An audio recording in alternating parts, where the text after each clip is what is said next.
Welcome to this next episode of the Swords into Plowshares show. And this is episode 2 out of who knows how many, and dealing with the subjects of international relations and foreign policy. Today, we're going over my article that I published this last week with antiwar.com called Your Tax Dollars Used to Support Criminals, Warlords, and Child Molesters. So something non-controversial for my first article with this publication. Anyway, this, and I wanted to make a subtitle to this. It's kind of a joke, even though the title is a little bit long, and it says, "And not just in Hollywood or in Washington." But anyway, because this does sound like a fringe conspiracy theory, I begin with the first sentence. What if I told you that for decades, a significant portion of your tax dollars have been used to aid and support criminals, warlords, and child molesters as they perpetrated their atrocities on their victims? Now it's like, okay, was this guy part of some QAnon conspiracy group online? Did he learn this stuff through some rabbit hole on YouTube or Reddit? No, this is information that I've been able to piece together with just a little bit of knowledge and a little bit of research and confirm from multiple sources. And as I said, this may sound like a strange conspiracy theory, but let's look at some facts and figures here just as far as the numbers are concerned. I just discovered over the last week or two this project with Brown University, or this institute with Brown University, called the Costs of War Project, where they're documenting the costs of all post 9/11 wars. So from pretty much 2000, 2001 to today, 20 years later, what is it costing us, not just in dollars, but in lives and in all kinds of other measures of the costs of debt, of interest, of injuries, of healthcare problems that the veterans are going to have for decades as they age. And in terms of the war on Afghanistan, America's longest war, the American people, it amounts to have paid about 2.3 trillion, with a T, 2.3 trillion dollars for this war over the last 20 years. And that's about 300 million per day. You can see the breakdown here from the Costs of War Project to date in Afghanistan through financial year 2022. So it kind of rounds off the year for us at about $2.3 trillion conservatively. Now, for $300 million a day for 20 years, what you can imagine, some people don't make anywhere close to that in a lifetime of working, right? Or you could imagine how great it would be to make $1 million a year. But this is 300 million a day spent on this failed project of the Afghanistan war for 20 years. What could the American people have done with that money if it had been allowed to be kept instead of taxed away or taxing our future through debt and interest? Anyway, but these are heavy costs, and we have to weigh the cost versus the benefit. Just in terms of cost benefit analysis, what have we gained for the cost that we have paid? And then there are some things that you can't calculate, like human lives, human injury, civilian deaths, destruction of property, infrastructure, all sorts of things. So this is an important subject, but it's not as if, okay, we just gave up a bunch of money and the project wasn't worth it. But American taxpayer dollars have supported some of the worst criminal elements in Afghanistan from the beginning until recently. In overthrowing the Taliban government, the Washington strategy for Afghanistan was to replace it with a local Afghan government that would be able to act like a central government and provide a monopoly on coercion and security services like a nation state typically does, except Afghanistan is not really a nation state. So the government wasn't strong enough to maintain this monopoly on coercion. So they imposed first Karzai in there as a local strongman, and then he found others who were basically a bunch of warlords, gang leaders, rapists, and child molesters. Now, not all, but a good portion were local strongmen who used their new power to basically abuse and attack their enemies, to foment local problems, to attack other factions and other groups with whom they disagreed, and could convince Americans there that, oh, yeah, these people are Al Qaeda that I'm telling you to attack, and or that we're attacking. And so the stated goal is to get rid of the Taliban and Al Qaeda, or Al Qaeda like elements in Afghanistan, establish security, train, them be trained by American forces, and then eventually have democratic institutions. Now, ironically, and I'm working on another article about this, it's this theory of liberal internationalism and democratic peace, that you can externally impose democratic peace on a country from the outside through foreign imposed regime change and nation building. But the problem is, number one, that's a contradiction in terms. It's not democratic because it's imposed from the outside, not selected by the people, and it's not peaceful. It's imposed through bombing, through war, through force, through threat of force, coercion. And number two, it doesn't work very well. And so this was the goal for Afghanistan, but in doing so, they hired local strongmen for the task and put them in positions of power that invite corruption and abuse. And so this is what our tax dollars have been funding. And then these bad guys have been given, who would have been bad guys anyway, have been given American support, guns, training, money, and this empowered and emboldened these criminals to use these factors against their enemies and abuse victims. Now, what's the proof of this? Because these are some pretty bold claims. Well, according to the Human Rights Watch, this in 2011, about 10 years ago, this was reported.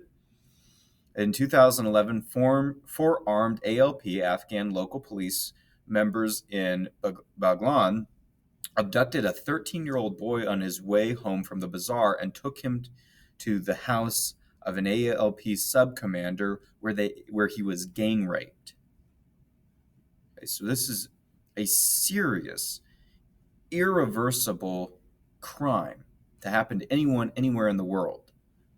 But these are forces armed, trained, supported by the American government, telling us all the while that this is for American safety, peace, and freedom.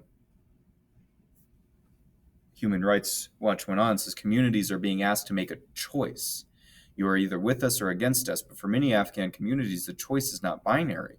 In some parts of the country, this decision means either supporting a government-backed militia that has raped and killed and robbed, or the Taliban, which has carried out bomb attacks, assassinated civil servants, and threatened to kill teachers in girls' schools.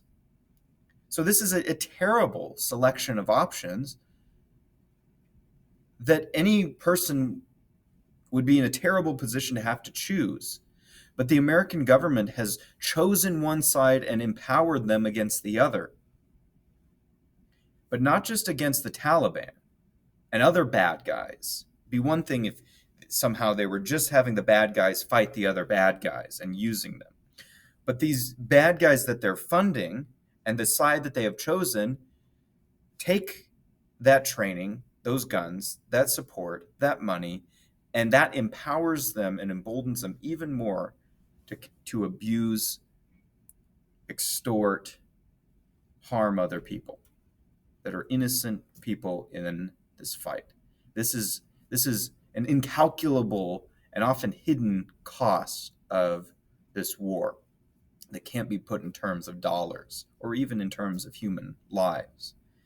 This is an unconscionable dilemma that many of the Afghan people have been forced into for decades.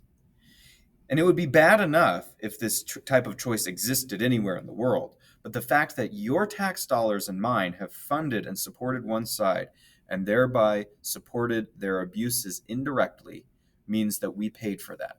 Now, when it comes to government, I do not say we did these things, that we are the people are responsible for these actions. But our leadership is. The politicians who continued these things, continued this funding, continued funding these groups, knowing of these abuses taking place, they are responsible. But we as the American people didn't do this and often didn't know about it. So it's an injustice perpetrated against us as well by the US government. But it's not we, the American people. Another publication, 2009, entitled Two Choices, Taliban or Child Raping Police, says, Afghanis told American and British military personnel that they were afraid of local police, many of whom are ex-militia loyal to a local warlord, returning to power because not only do they lack professionalism, but also have a predilection for depravity. According to locals, the police in Helmand have been known to steal from people and abduct preteen boys and rape them. They often demand bribes or kickbacks at checkpoints or cut deals with opium smugglers. So these are thieves, robbers, rapists and child molesters, extortionists, and drug dealers that have been empowered through your tax dollars. This report describes the corrupt warlords and their cronies, all kinds of terrible things. And then Americans, again, are told that the continued military presence in Afghanistan and intervention in that country is for our safety and freedom and to prevent bad elements like the Taliban from returning to power and not allowing girls' schools and raping people and bombing people. Well, that part may be true, but it's a half-truth, which means it's a half-lie. It leaves out something very important. They say, well, we've got to stay there and continue to empower these groups, however bad they may be, because we don't want the Taliban to take over again, which after 20 years of training and trillions of dollars and support and guns and money, the Taliban took over in a matter of weeks just by removing the remaining U.S. presence there. All that for nothing. Now, we were told we were empowering these groups to stop that from happening, but not only did that not happen, but these groups also are a bunch of criminals that have been imposed on Afghanistan, the Afghan people, at America's expense. And these things have usually been ignored. Just recently, Gareth Porter, writer on this, reported a serious problem of the strategy of attempting to train Afghan security forces against the Taliban so that the United States can eventually withdraw from the region. So there's some issues of training up this force that would be able to keep the Taliban at bay and provide a central government, siding with criminal elements and abusers in the process. Listen to what Gareth Porter wrote. He said, the strategy of the major U.S. and British military offensive in Afghanistan's Helmand province aimed at wresting it from the Taliban is based on bringing back Afghan army and police to maintain permanent control of the population, so the foreign forces can move on to another insurgent stronghold. But the strategy has an acute problem. The police in the province, who are linked to the local warlord, have committed systematic abuses against the population, including the abduction and rape of preteen boys according to village elders who met British officers. Ambassador Ron Newman said the problem of police abuses against the population can be traced back to the creation of the National Police after the overthrow of the Taliban in late 2001, meaning this has been going on for 20 years. He continues, the Afghan police were not created afresh by US and NATO forces, Newman recalls, but they were constituted from forces that were already fighting the Taliban. So the Afghan National Police and other security forces that America backed in the region, the American government backed in the region, were people who were already in a war, a struggle for power with the Taliban. And then the American government came in and overthrew the Taliban government and then took these people and repurposed them to continue to fight the Taliban and gave them positions of power, training, and military support. But these were bad guys who used that support for criminal purposes, including rape and child molestation. We're still, New York Times and the Military Times, so it's two different sources have verified this, reported that American troops were put in the ethically untenable position of being told to ignore child sex abuse by their Afghan allies. I mean, imagine what you would do in that type of circumstance. You are there fighting a war, being told you are fighting for American security, safety, peace, and freedom. And your goal is to train and support the Afghans to basically run a government when you're not there and repel the Taliban. But in training these guys, you see them committing sex abuse against children and other people and stealing and killing and destroying. And then you are told by your superiors, ignore it. Can't do anything with that. It's part of their culture. It's part of their system. We can't get involved with those things. There's no right way to handle that type of situation. It's not a situation that should have ever existed for American troops. Kyle Remfer in the Military Times in 2017 wrote, American troops were told to ignore the rape and abuse of children by Afghan security forces they were partnered with. And then Joseph Goldstein of the New York Times explained, rampant sexual abuse of children has long been a problem in Afghanistan. It was a problem before we got there. It's a problem there now. It's going to be a problem after we leave, particularly among armed commanders who dominate much of the rural landscape and can bully the population. The practice is called bakabazi, literally boy play, and American soldiers and Marines have been instructed not to intervene, in some cases, not even when their Afghan allies have abused boys on military bases, according to interviews and court records. Meaning this stuff was even happening on American military bases, where these Afghan soldiers were being trained, and they're raping and molesting people. And U.S. soldiers on the ground experiencing this depravity are told to ignore it in many cases. Goldstein goes on, says, the policy has endured as American forces have recruited and organized Afghan militias to help hold the territory against the Taliban. But soldiers and Marines have been increasingly troubled that instead of weeding out pedophiles, the American military was arming them in some cases and placing them as commanders of villages and doing little when they began abusing children. So instead of dealing with the pedophiles, or at least investigating, they gave them guns and positions of authority. Dan Quinn, who is pictured here below in this screenshot from the New York Times, was a former Special Forces captain who was sent home for beating up one of these bad guys, one of these child molesters, rapists. He beat up an American-backed militia commander for keeping a boy chained to his bed as a sex slave. And here's his picture, provided by the New York Times.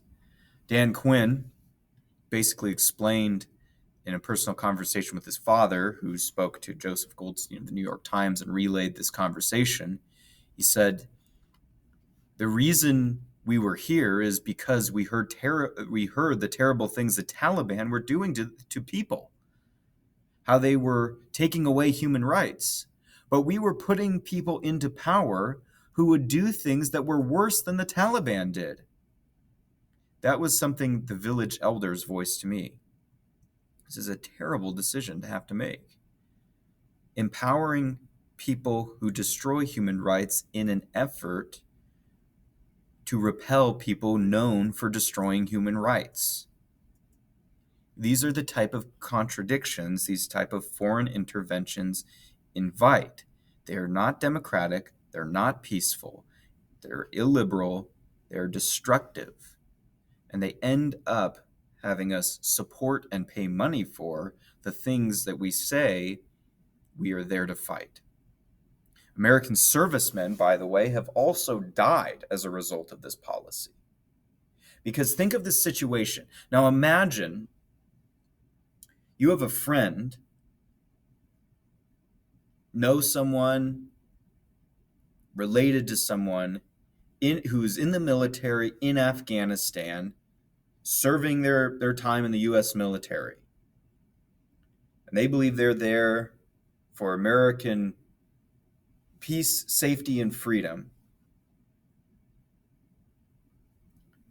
And they're there doing what they're told to do by their leadership. But alongside that, criminal elements of child molesters, rapists, and warlords are being given guns and money by the American government and trained by the American military to fight the Taliban and other forces.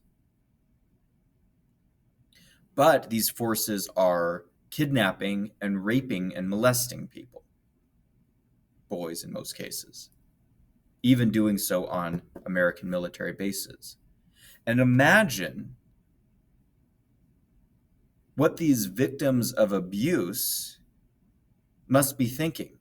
Not only the terrible, irreversible crimes that are being committed against them, but they're seeing these guys being armed, trained, given guns, money, and support by the Americans, who are foreigners who seem to not intervene when these bad things happen to them. Little do they know, they've been told by their leadership to ignore it. And they're going through this ethically untenable, terrible choice themselves. But these Afghan boys who are abuse victims see them as, well, they're just ignoring it as I get abused. And so they see them as guilty by association. And in some cases, they've killed American soldiers because of this. And so it is a double or triple injustice. It's an injustice against the victim of the abuse initially. It's an injustice against the American soldier. It's an injustice against the American people who are paying for this. It's an injustice against the Afghan people who are living with these depravities that are inflicted on them. Lance Corporal Buckley and 2 other Marines were killed in 2012 by an entourage of boys living at the base and being sexually abused by Afghan police commander named Sarwar Jan. American Marines were told to ignore it,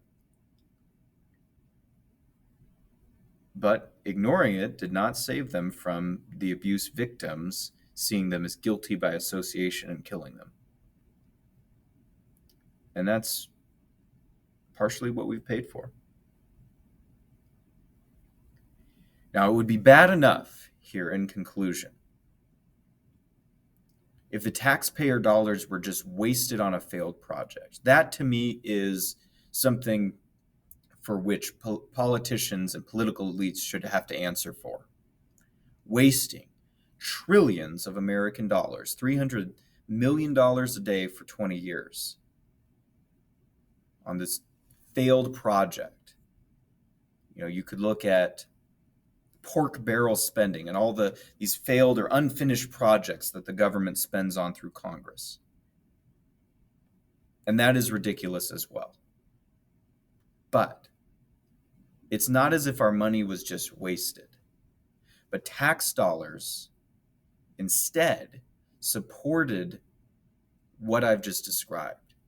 These terrible crimes. Not only did they get wasted, but they facilitated positive harm against people.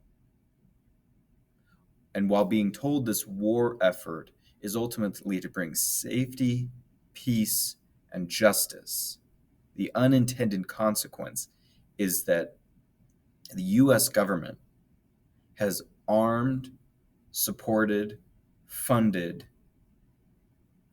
criminals, warlords, rapists, abusers, thieves, child molesters at our expense. And to me, that is treasonous. But that is all too typical when it comes to wars of foreign intervention. And this is another reason why these type of wars should be brought to a decisive end.